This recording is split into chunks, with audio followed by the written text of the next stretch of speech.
하나님 말씀 보겠습니다. 우리 신약성경 마가복음 7장입니다.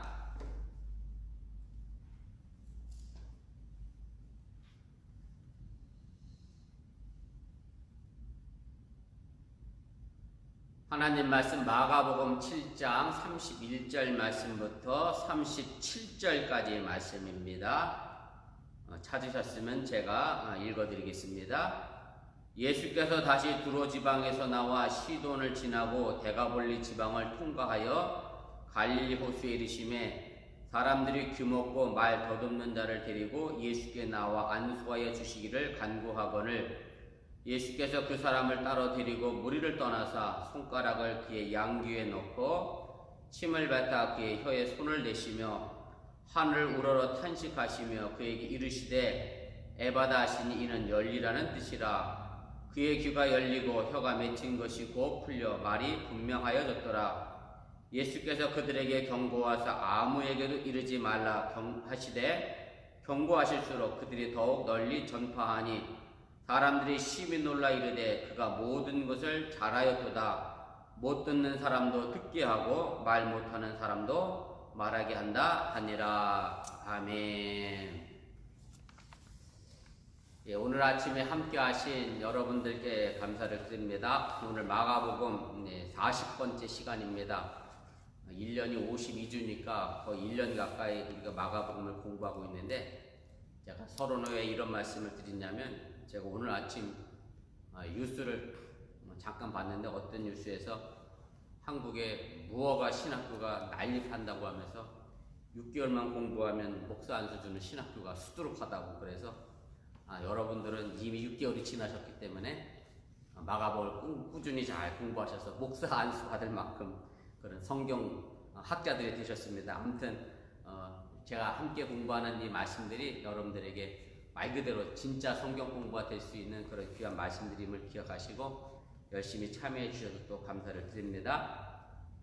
오늘 예수님께서 이제 귀먹고 말 더듬는 자를 고치신 사건의 이야기인데, 제가 이미 말씀드렸던 것처럼 예수님께서 유대 정결 예식에 대하여, 예법에 대하여 해석하시면서 유대인들이 그동안 생각했던 부정한 것에 대하여 새로운 인식을 제공하셨고, 그래서 그 첫째 번째 신뢰를 가지고 이제 수로보니게 여인의 딸을 고치신 사건을 언급을 했습니다.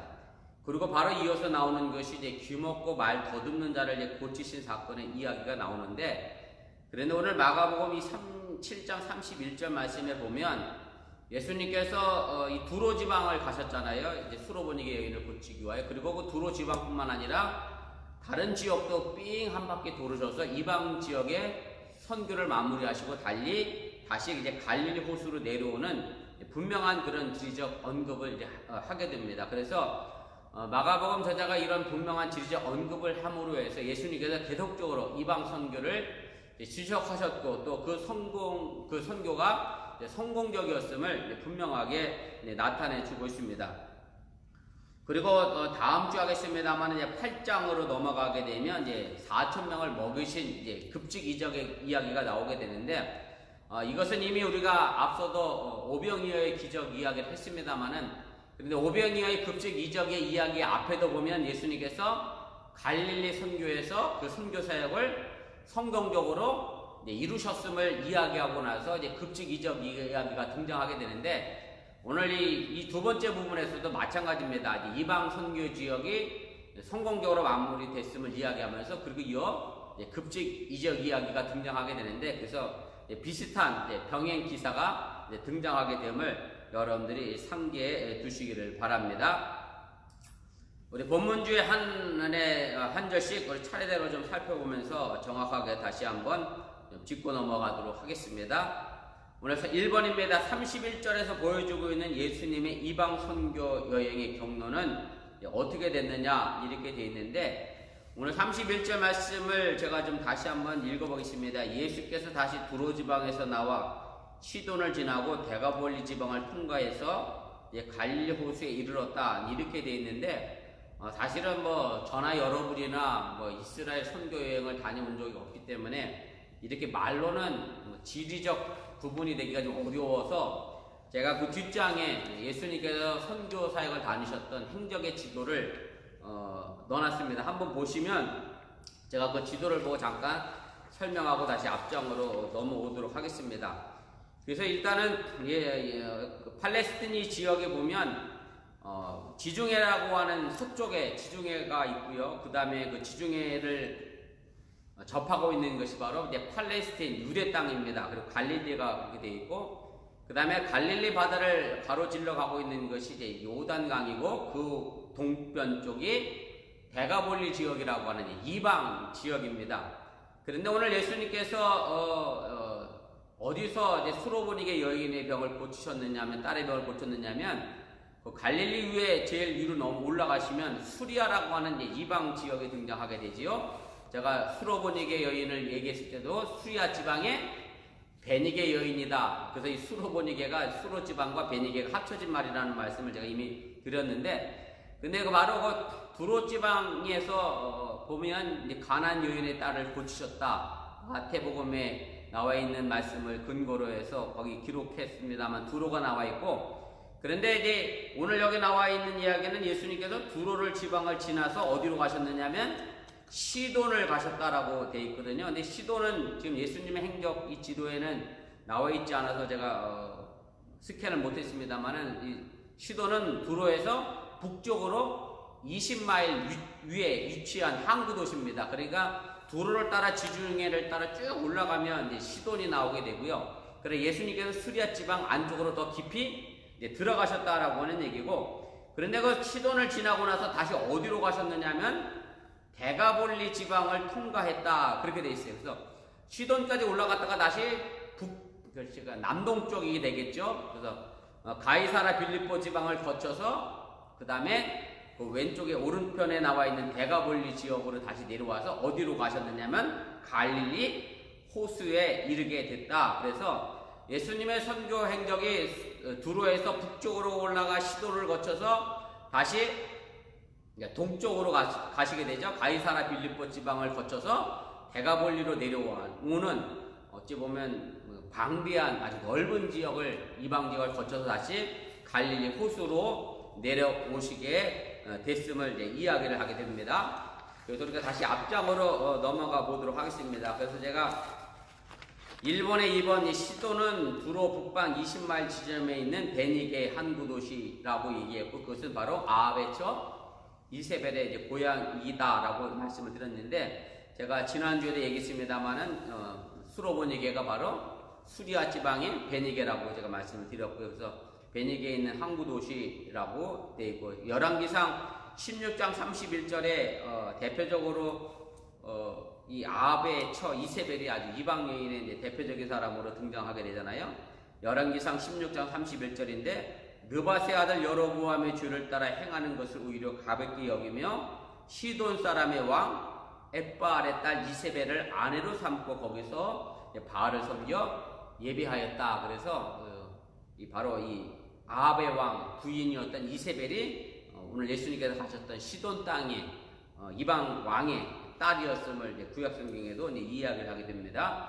그래서 예수님께서 제가 그거 다시 한번 설명했는데, 두로를 벗어나서 지도를 생각해서 보시기 바랍니다. 북쪽으로 올라가셔서 시돈에 이르렀고, 시돈에서 동쪽으로 가서 가이사 빌립보 지방을 지나 다시 남쪽으로 내려와서 데가볼리 지방에 이른 다음에 다시 이제 갈릴리 호수 동남편에 이르는 긴 이방 지역의 선교를 하시게 됐다라고 하는 얘기입니다. 자, 2번입니다. 예수님께서 이제 갈릴리 호수에 이르셨을 때에 이제 사람들이 데리고 와서 예수님께서 안수하여 주시기를 간구한 사람이 있는데, 32절입니다. 사람들이 귀먹고 말 더듬는 자를 데리고 예수께 나와 안수하여 주시기를 간구하거늘, 이렇게 되어 있습니다.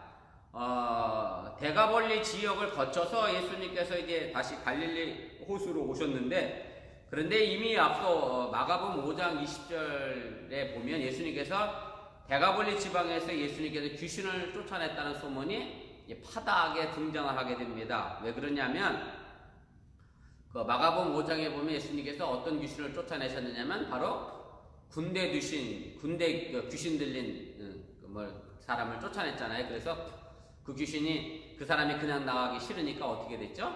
산비탈에 있는 돼지떼 나를 좀 들여보내달라. 그래서 돼지떼가 2,000마리가 넘게 이제 몰사하는 사건이 있었는데, 바로 이제 그 사건을 이 이야기를 하게 됩니다. 그래서 마태복음 15장 30절 말씀에 보면 이 마가복음 5장의 말씀과 평행 구절인데, 거기엔 이렇게 돼 있어요.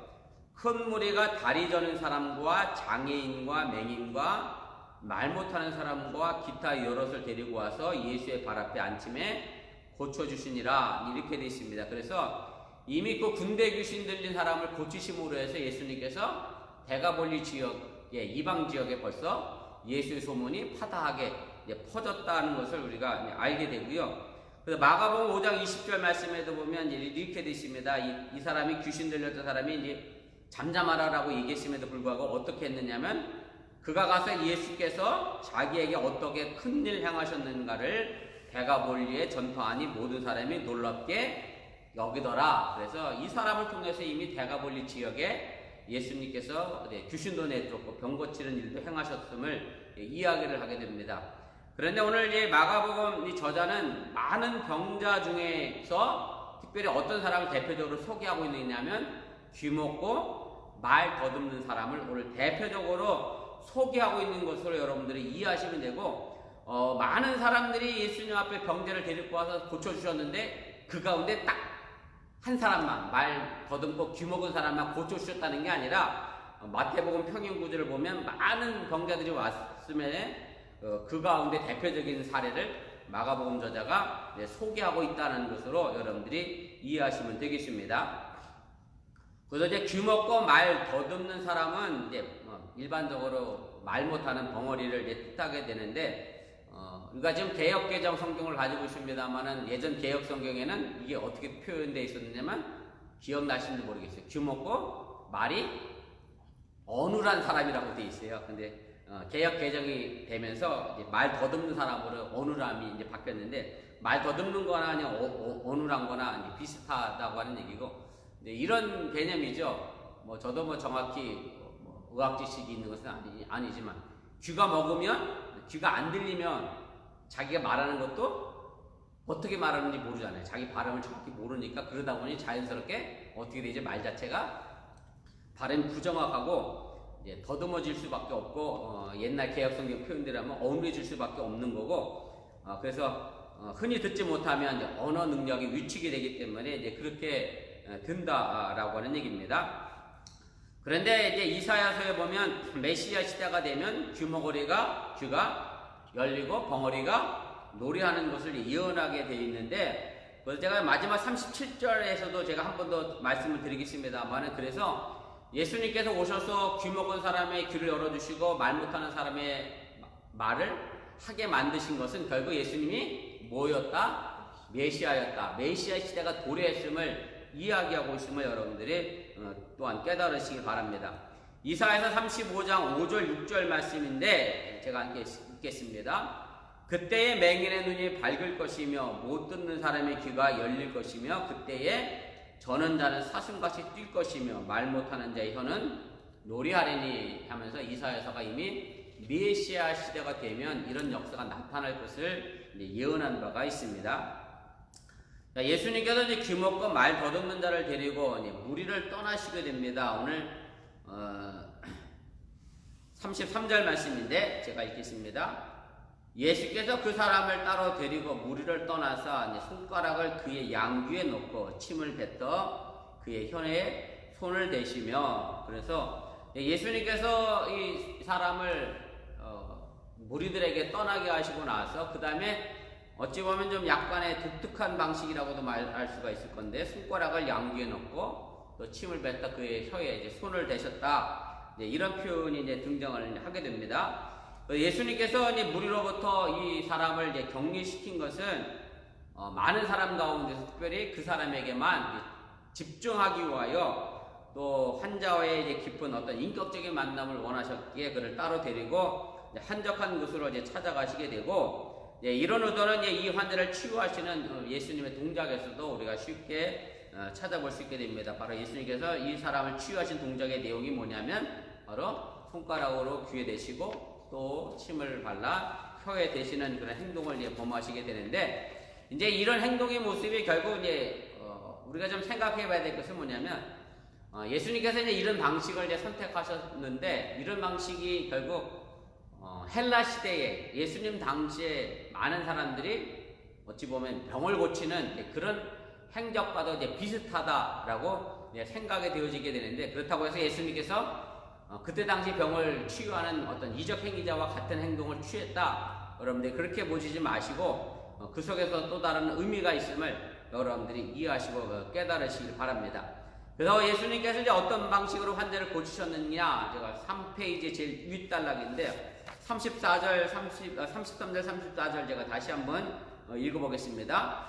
예수께서 그 사람을 따로 데리고 무리를 떠나서 손가락을 그의 양귀에 놓고 침을 뱉어 그의 혀에 손을 대시며 하늘을 우러러 탄식하며 그에게 이르시되 에바다 하시니 이는 열리라는 뜻이다, 이렇게 되어 있습니다. 그래서 당시 헬라와 유대의 기적을 행하였던 사람들이 이제 여러 가지 특수한 동작을 보이면서 이제 병을 낫게 했다라고 하는 얘기고, 사실은 이것은 신약 성경에서뿐만 아니라 어디에도 등장하게 되느냐면 구약 성경에도 나오잖아요. 여러분이 기억하시겠습니다만 나아만 장군이 문둥병을 고치기 위해서 엘리야를 찾아왔는데 엘리야가 내다도 안 보고 어떻게 했죠? 가서 씻어라 그랬잖아요. 그랬더니 나아만 장군이 뭐라 그랬어요? 자기네 나라 병 고치는 사람은 모두 하고 별의별 걸 다 하는데 이 사람은 그냥 말 한마디로 나를 저기 가서 씻으라 그런다, 막 화를 잔뜩 냈던 아마 그런 기억 여러분들이 다 하실 건데, 사실은 뭐 이것이 예수님 당시뿐만 아니라 그 고대 이전부터 이제 그런 여러 가지 방식들이 있었다라고 하는 얘기고, 그래서 예수님 당시에 랍비라고 하는, 치아라고 하는 랍비라는 사람도 자신의 손가락으로 왜 이빨을 만졌는지 저는 잘 모르겠습니다만, 아무튼 그렇게 기록된 역사책에 의하여 제가 썼습니다만, 어쨌든 자신의 손가락으로 환자의 치아를 만져서 고치기도 했고, 또 로마의 이제 베스파시아라고 하는 황제는 알렉산드리아에서 침을 사용해서 소경의 눈을 고치기도 했다, 이렇게 이제 전해지게 되는데, 일반적으로 이제 고대 사회에서는 침이라고 하는 것이 어떤 불운을 막고 악한 귀신을 막는 그런 효과도 가졌다라고 생각을 했고, 또 침을 바르는 일은 그래서 후대에 세례예식에도 이제 행해졌다라고 이제 그렇게 이제 전해지게 됩니다. 이거 3번 같은 이야기도 이것도 지금도 많이 볼 수 있는 그런 행동이잖아요.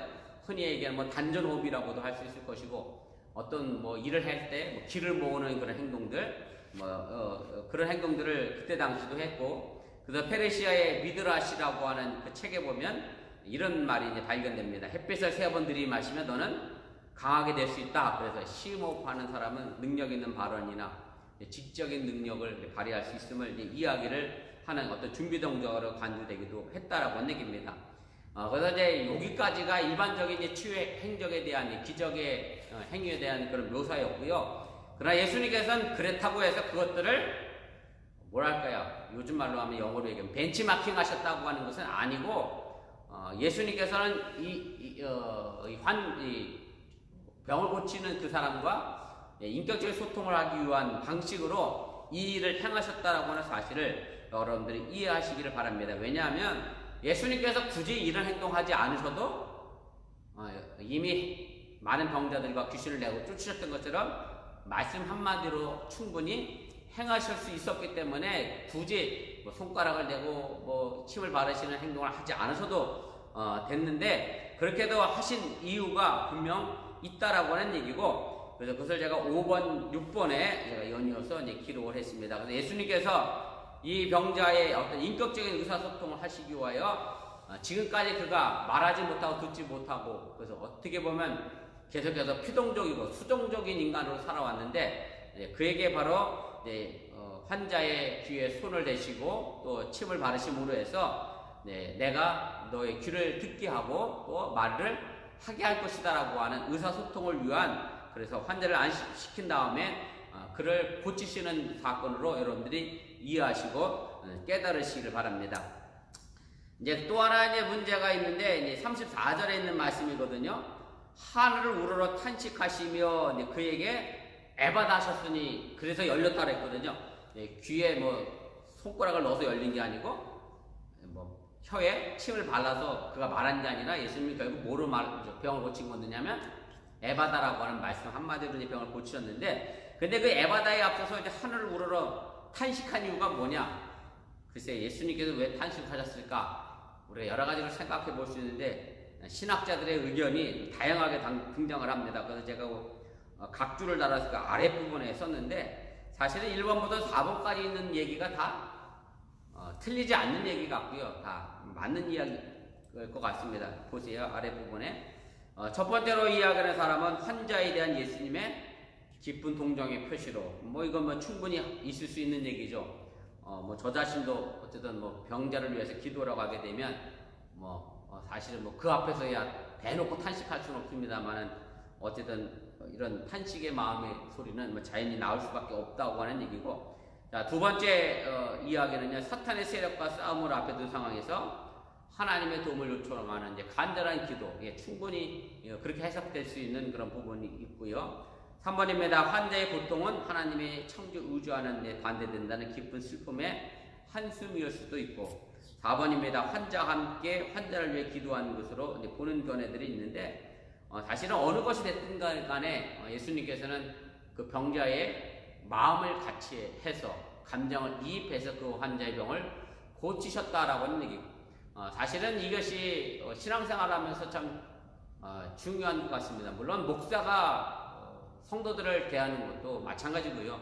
성도가 성도들을 대하는 것도 마찬가지고, 그냥 뭐랄까요, 피상적이고 의례적인 그런 행동의 삶의 모습이 아니라 오늘 예수님처럼 그 환자의 마음과 상태를 헤아려서 살펴가면서 함께 그 감정을 느껴야 그것이 올바른 목회라고 저는 생각이 또 되어지고, 또 그렇게 또 여러분들 성도들 간의 교제도 마찬가지고, 그저 흔한 요즘 말로 하면 일도 영혼 없는 말로 오고 가는 그런 말이 아니라 내 마음의 감정을 담아 함께 전하는 것이, 그래야 진심이 전해지는 것이 아닌가, 그런 생각을 하게 됩니다. 그래서 저도 가능하면 여러분들의 마음과 생각을 헤아리려고 제가 최대한 저도 기도하고 노력합니다만은, 아무튼 혹시 제가 그런 부분이 못 느껴진다라고 하면 여러분 저를 위해 더 기도해 주시길 바라고, 우리가 함께 신앙생활 하면서 목사와 성도 간에 이런 감정적인 교제가 없다고 하면 그게 글쎄요, 목회라고 말할 수 있겠는가, 그냥 사무적인 관계일 수밖에 없다라고 하는 얘기고, 바로 우리가 교인들 간에도, 여러분들이 성도들 간에도, 가정에서 남편 간에도 마찬가지잖아요. 자녀들도 그렇고 다 감정을 함께 주고받으며 그렇게 신앙생활하며 또 가정생활을 이끌어갈 수 있기를 바랍니다. 5번입니다. 예수님께서 이제 환자에게 하신 말씀이 있는데, 에바다라고 하는 말입니다. 에바다는 아람어라고 하는 얘기고, 그래서 제가 여러 번 말씀드렸습니다만 예수님의 모국어는 뭐냐면 아람어입니다. 예수님은 아람어를 사용하셨습니다. 아람어를 사용하셨고, 그리고 성경에 번역된 건 헬라어, 히라보 혹은 그리스어 다 같은 말인데요. 그것으로 번역이 되어 있다라고 하는 얘기고, 그래서 예수님은 유대 민족의 모국어 아람어로 에바다를 외치셨고, 이 동사는 이제 페타라고 하는 이제 히브리에서 온 것인데 알려지다 혹은 해방되다라는 뜻을 가지고 있습니다. 그래서 이 동사는 흔히 이제 소경을 고칠 때에 이제 사용됐던 그런 동사고요. 진짜 어떤 특정 부위가 열리라고 하는 그런 의미보다는 사실은 인간의 모든 것들을 얽매고 있는 사탄의 세력을 열어내는 그런 말임을 여러분들이 기억하시기를 바랍니다. 그것이 왜냐하면 누가복음 13장 16절에도 보면 예수님께서 이 에바다, 열리다라고 하는 이 단어를 거기도 사용했기 때문에 그렇습니다.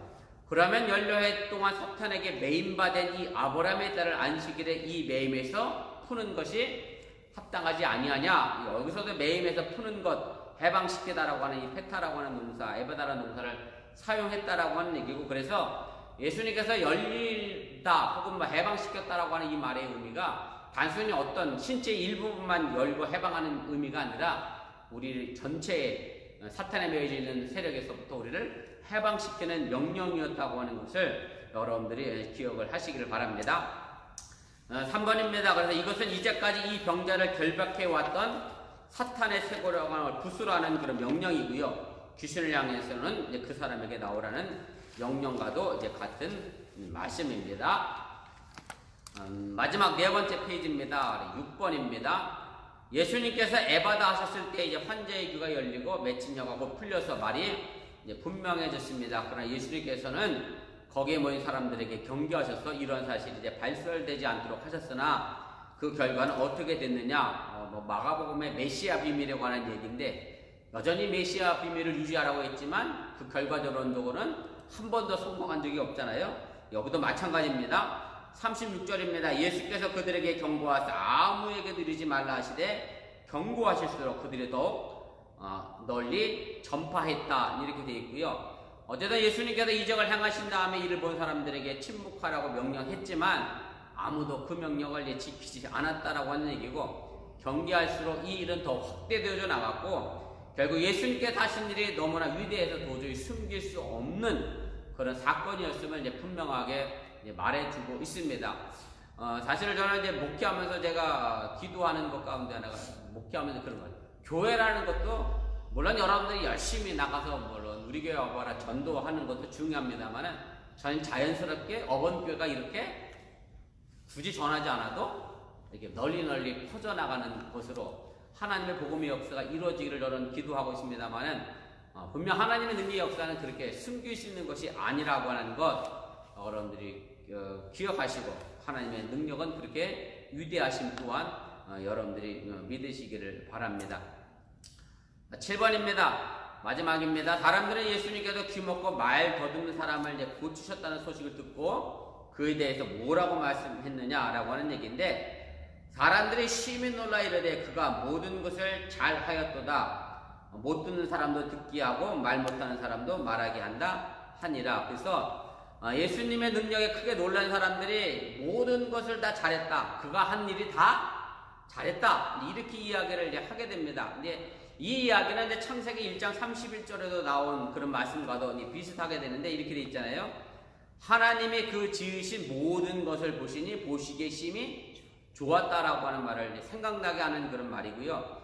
그래서 예수님께서 하신 일 자체가 놀랍고 전능하신 것이기 때문에 따라서 일의 결과가 참으로 선하고 아름다움을 나타나게 됩니다. 그런데 이제 제가 아까도 말씀드렸습니다만 마태복음 평행 본문에 보면 많은 병자들과 귀신 들리는 사람들, 환자들이 찾아왔는데 마가복음에 기록된 건 뭐만 기록됐다 그랬어요? 귀 먹고 말 더듬는 사람만 기록됐다라고 얘기했는데 그래서 오늘 여기 나와 있는 것도 마찬가지입니다.